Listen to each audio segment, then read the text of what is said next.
With God at the center, I believe I will conquer all. Usikule ile 100, 500, 1000. Usahau na your 5 years to come. Mentally, I'm ready for anything, and I will fight for this vision to come to reality, no matter what. I believe I'm that leader mwenye ata bring hospital ward to another level, to development and to growth. And what a man can do, a woman can do better. What I'm ready to do for hospital ward is ensure at least people have their own daily bread.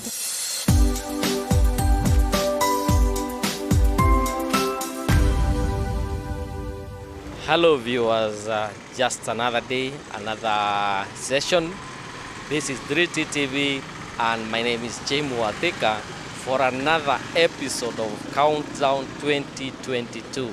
Yes, Countdown 2022. We are just about 10 months to go for another general election that is scheduled in August next year. And in Countdown 2022, we interview some of the aspirants who have shown interest in various seats, that is either for the MCA, MP, Senator, Women Rep, Governor, or even the President. And today we are in hospital ward once again, this time with a lady who has shown interest in the seat of MCA hospital ward. She's going to tell us her name and what we expect from her. And without wasting time, this is 3T TV and welcome to Countdown 2022. Habari yako? Nzuri sana. Hebu tuelezee majina yako na wewe ni nani na labda unataka kuwania kiti gani come 2022. Okay. Thank you so much, first of all, for this chance. I recommend you for the good job you've been doing as 3T team. Thank you so much and keep up the good job that you're doing. So I'm Virginia Wangoi Mwangi, a resident of Thika, raised in hospital ward. I've been in hospital ward for over 11 years.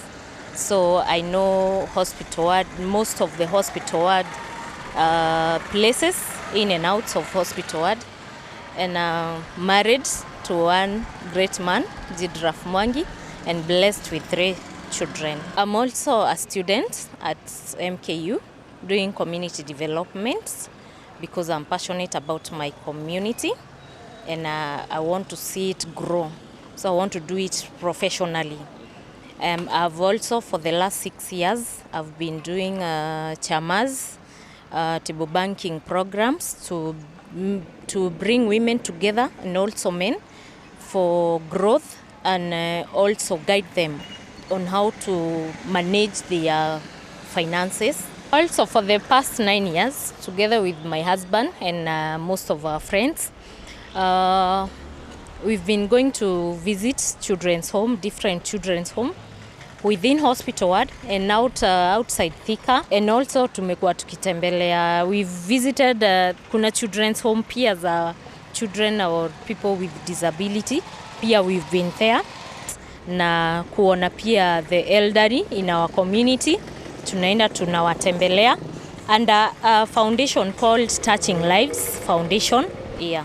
Now, if we look into this hospital ward, it's a very vast ward, starting all the way from Stadium, going down to Salama area. Now, what are some of the challenges in this area and how do you plan, if elected, to help solve these challenges? Okay, the challenges in hospital wards is joblessness and insecurity which comes with joblessness. Kuna watoto wetu wengi sana huku nje, they have papers, they are jobless. Na huko tu ndio utaona sasa cases za insecurity, ndio unapata kachochoro fulani wezi pitia because huyu mtu ameshida the whole day, mzazi wake ashamwachilia because akona watoto wengine wadogo.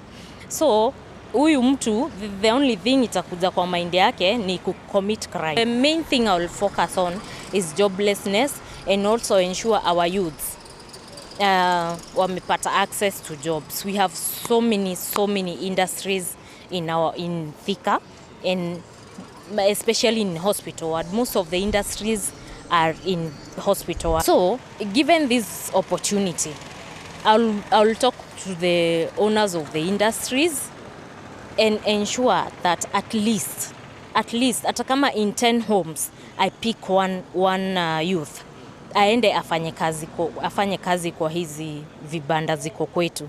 Nitakuwa nimesaidia that family, nimesaidia that the surrounding area, because when mtu mmoja ako kazini haikai kama tu vile mulikuwa 10. So what I'm ready to do for hospital ward is ensure that people are financially, at least if being stable is not the correct word to say, but at least people have their own daily bread and they are able to sustain their families. When people are busy and doing their stuff and they are financially stable, you won't see the cases of insecurity. When people come together into groups, form groups of 20, form groups of 30 people, you bring in your small income. After those small businesses, you bring what you earn from your small business. It's very hard kuona mama amepanga line kwa bank peleka shilingi 100 ama 200 ama 300.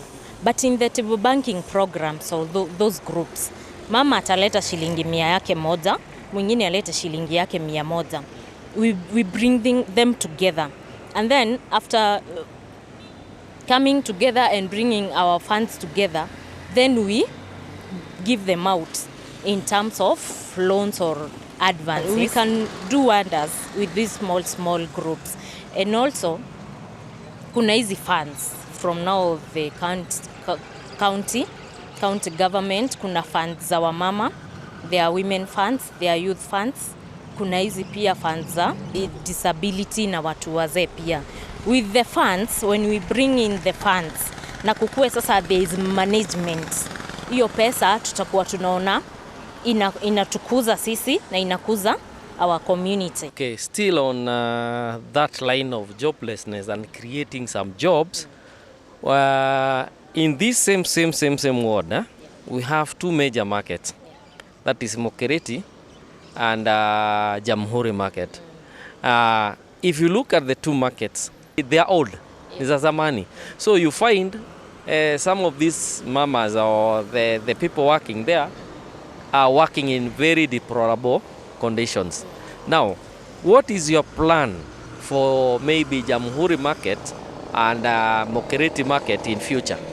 The first thing I'll work on is cleanliness. I ensure hizo soko ni safi, na pia kwa hiyo usafi ni watu tu wa hospital ward tunapatia nini kazi ya usafi. So pia kuna opportunity za kazi. Also, I've been there, especially Jamhuri market. My mom has been there before na nimekuwa huko, ninaona challenges kuwa hata pia kuna flood. When it rains, unaona kuna places zina flood. So kwenye kwao kumeflood hawatafungua kazi. So we will work on hiyo kuensure hakuna flood, and also in future, because everything is changing every day, kila kitu ina change. So hatuwezi sema hiyo soko itaishi the same way it is. We can even go for plan ya kukuwa na gorofa. There are so many people wanatamani kwanza kuitanishwa na Jamhuri market. There are so many people desiring kukuwa na a space huko. So the only thing we can do, since hapo hakuna uwanja ya kuexpand, we can only do a story. So that in future is that one is going to be my goal in future, of which now we work together with the county government. away from Mokereti Market and Jamhuri Market. Now we go just next door, we have TODC, Starehe and Ofafa. And there is a government plan of upgrading those houses into what they are calling under the scheme of an affordable housing program. Now, we have so many people living in those ones, and it's a good plan to have bigger houses and better houses. Maybe what assurance or what are your plans to work with the county government about the housing of Jama Foster, as they call it? Okay. What I will first ensure before the upgrading comes, we sit down hata kama ni watu we sit down with the county government and ensure that watu wetu si eti wataambiwa tu move out of this place, we want to upgrade it. No. What we will do, we will make sure that the county government has, first of all, a good plan that these people, we are going to upgrade this area and this amount of people are going to move to this area so as not to have like displacement. So we'll work with the county government to see to that, and also I will urge our people they take it with positive mind, because it's about our growth, it's about the growth of our community. And then after the upgrading is done, we will have sat down with people, kama ni nyumba kumi, kama ni chiefs, we sit down and see and take a list of the people that were living, tuseme ni Ofafa. Kama Ofafa, we have a list of these families, this number of families used to live here. So we'll first give them the first priority before the outsiders come in. We ensure our people are okay, they are settled, they have been given that first priority. Ndio hata mtu achague. Unajua kuna places unaendanga unapata zile vitu mzuri zishaenda. So we'll make sure that our people first have that first priority. Mtu achague where anasikia comfortable. Now, still on hospital order, we have so many institutions. For instance, we have MKU, we have Imperial College, we also have Amboseli College. Now, I don't know, what are your plans about these institutions? How do you plan to use them in the advantage of your people? Okay. First of all, I say we are so lucky to have those institutions in our ward, because they have brought about development, especially Mount Kenya University. We've seen our community grow. What I will first say, our students here, most of the students are really struggling, because I've been there, I'm there, and I've seen them struggle na mambo na internships na attachments. Some hata time yao ya attachment ni kuisha inaisha, and hawajapata mahali pa kwenda. So what I would do first is ensure that the students wanapata access to the industries surrounding us here.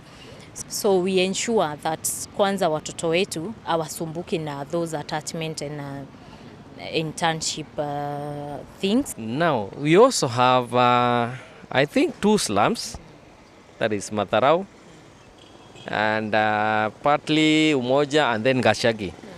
Now, what are your plans? Utasaidiaje wale vijana wanaishi hapo, wale akina mama wanaishi kwa hizo slums? Because most of the people are living in abject poverty. Sure. And some of them depend on handouts. How do you plan to empower that group of people so that at least we can also fight this idea or this menace of insecurity? Okay. Just as I said earlier, working in groups za wamama, groups za wazee, groups za vijana, I think that will help in all corners to fight the poverty surrounding the areas. Now, what we'll do, we just start from somewhere. Hata kama ni 10 bob kila siku. There are some that can't even afford the 10 shillings, but we'll still find a way. Once they are in that group and we are pushing them and we are looking for people, we invite people to come and educate them. So when we are working in groups, I've seen those groups work wonders and wanna grow. So it's all about kutoka pale chini in those groups kukuja hapa chini, and also kuna hizi kazi kwa vijana things. I'll ensure that watu wametoka kwa hizo slums because they need it more. So in that kazi kwa vijana thing, we will also train them that si ati unalipwa 500 hii siku and you stomach everything. No, we'll have we'll have people come to talk to them and enlighten them on how to use their money, on the importance of saving, because kila mtu anapotelea kuajiliwa, and kila mtu ufurahia when you have that freedom. Ati hii ni kazi, ni biashara yako, and unaweza fungua anytime you want.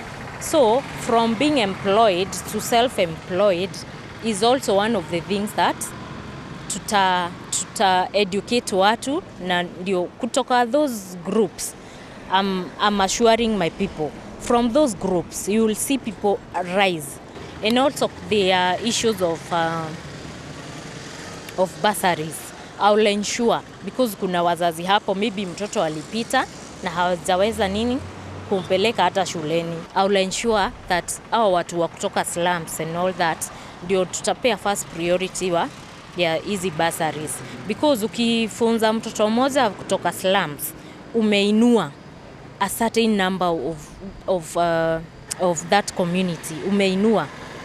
Umewainua because huyo mtoto ukimsomesha ataweza kuinua familia yake. Akiinua familia yake atainulia tu mtu wa hiyo area, atamuinulia tu hapo. So in short, I can see your mantra, political mantra, is about empowerment. This is 3T TV Countdown 2022, and we have Virginia here. She's aspiring to be the MCA hospital ward come August next year. And this time, I want to go back to the point. Since independence, this ward has been having so many representatives. Now you want to come 22. Now, how different is Virginia or your leadership compared to your predecessors? What do you want to promise these people if you are elected? Okay, what I'll promise my people is, first of all, I'll have to have a good relationship with our governor, with our senator, with our MPs, with our women rep, all that. I'll make sure we work hand in hand to bring about development. Also, I won't say at now that nimechaguliwa ninabadilisha namba, ninahama mpaka kwenye ninaishi. No, I'll always be kwa ground kuangalia watu wanataka kufanyiwa nini, kuna shida hii na hii. I'll have to be there for my people, because hii ni kitu nimejitolea kufanya, na sijafanya for my own benefit. I'm doing it for my own community. So I'll have to be there interacting with people, nikijuanga pale kuna shida fulani, pale kuna shida ingine yenye inafaa kutatuliwa. Hapa kuna watoto wana need school fees. Hapa kuna watoto hawana nyumba, wanahitaji assistance ndio at least wapate mahali pa kulala. Like I'll always be kwa watu. Okay, ukisema utacooperate na watu, which is very good, because when there is unity, things happen. Yeah. Does it mean if the governor is wrong, or if the MP is suppressing your people, you just say we want to work and you let it go? Not really. I will always find a way to sit down with kama ni huyo MP, ni find a way. And mostly when unataka kusaidika unanyenyekeanga. So I'll have to nyenyekea ndio watu wangu wasaidike. Yeah. That's good. Now, we also have this notion that politics is for the dirty, politics is for the men. Now, considering the kind of, sometimes, let me use that word, rotten politics that go, dirty politics, how do you see yourself campaigning against those people as a woman, as a mother? And also remember, Kenyan politics is about maybe chinajeshikeni, yani toa kitu kidogo. How prepared are you to such kind of politics? Okay, in Kikuyu we say koruta guo ni gwithamba. So because I made this decision and I have this vision, no matter what, leadership ni no matter what, you focus. So I'm ready for those negative statements because they will be there. Sitasema ati hazitakuwa because haupendangwi na kila mtu. So I think I'm ready for it, and with God ninasema in everything #God at the center. With God at the center, I believe I will conquer all. Na watu hawakosangi kusema kirede kieriro in Kikuyu kiaremire Musa. So watu hawatawahi kosa kuongea. There is always where there is a positive thing, there is a negative one. So I think mentally I'm ready for anything, and I will fight for this vision to come to reality no matter what. What I will tell my people ni waangalie, mtu asiangalie ati this person came and gave us money. Usikule ile 100, 500, 1000. Usahau na your 5 years to come. This is about your next 5 years. So look at your right leader. Mwenye unaona usiende na kirede, like usiende na vile inaenda. Enda na this is you.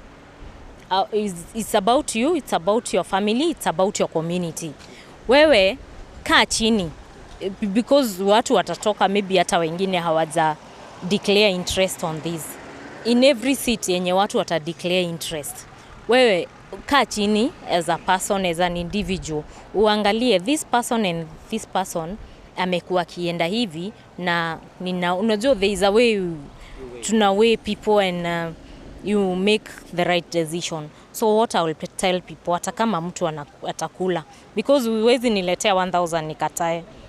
Yes, I will take that money, but by the end of the day it's about my decision. So mtu make decision as a person enye anaona hii decision hii decision amemake ya kuchagua this leader itamsaidia, itasaidia familia na itasaidia community yake. That is very good. Yeah. How do you see women politics going forward? Do you expect more women into politics or more women into these seats? Okay, first of all, I'm proud of how women are coming up and having that confidence. It's not an easy task, but I must congratulate our women. Wameinuka. Like, it's time tuone ile kazi wanawake wanaweza tufanyia. We say hiyo ni yetu, what a man can do, a woman can do better. So wacha tuone if that a woman can do better. It works, and I believe with the kind of women that are coming up, most of them are not coming up because of that competition ama ndio the in thing. Most of them are coming in because some of them are tired of ile leadership ya we say wengine wanatudaganya tu, and they don't do what we voted them in to do for us. So it is time tuone pia wanawake wanaweza fanya nini. And also we thank our government who tumepewa that chance ya kutoka kama wanawake ndio tufanyie watu kazi, because pale mwanamke yako huwa kuna grow sana. And that one I can assure our people that try. Wale women wamejitokeza, let's try them out and see the change. And I assure you, there will be a great change in women leadership. Okay, while winding up now, because we are now short of time, what can you leave these people, the viewer here, what will be your parting shot as you live in this episode? Okay, thank you. What I will say, as of right now, the registration for voters card is ongoing. Let's encourage our people, our children, wale walimaliza high school, us as parents, wacha to ensure that watoto wetu wamechukua kura so as to make that decision. The change that we want, the change that we've been desiring comes with that one decision. You decide, you make a decision to choose the correct leader, to choose huyo leader unaona anaweza kufanyia kazi. So I believe I'm that leader mwenye ata bring hospital ward to another level, to development and to growth. And I will ensure that pale nitawapata, si penyewe nitawaacha in 5 years time. Ninawaomba munipatie hiyo kazi ya kukua masikio yenu, ya kuwaongelelea in county government. Thank you so much, Virginia, and thank you for everything, and thank you for your time. Now, today we had Virginia Mwangi, who is aspiring to vie for the seat of Hospital Ward MCA, and she has articulated her issues and her vision for this ward and maybe for Thika and Kiambu County. Now, the real essence of these sessions is to enlighten the people and to make them understand the kind of people that are vying for these seats. It's about giving them a choice to find the right candidates who will take them to the next level. If you vote in the wrong leader, it means your future is not guaranteed or your future is doomed. That is why we are bringing these sessions, so that we can enlighten Thika residents to make the right choices. This is 3T TV winding up Countdown 2022 in style and saying cheer.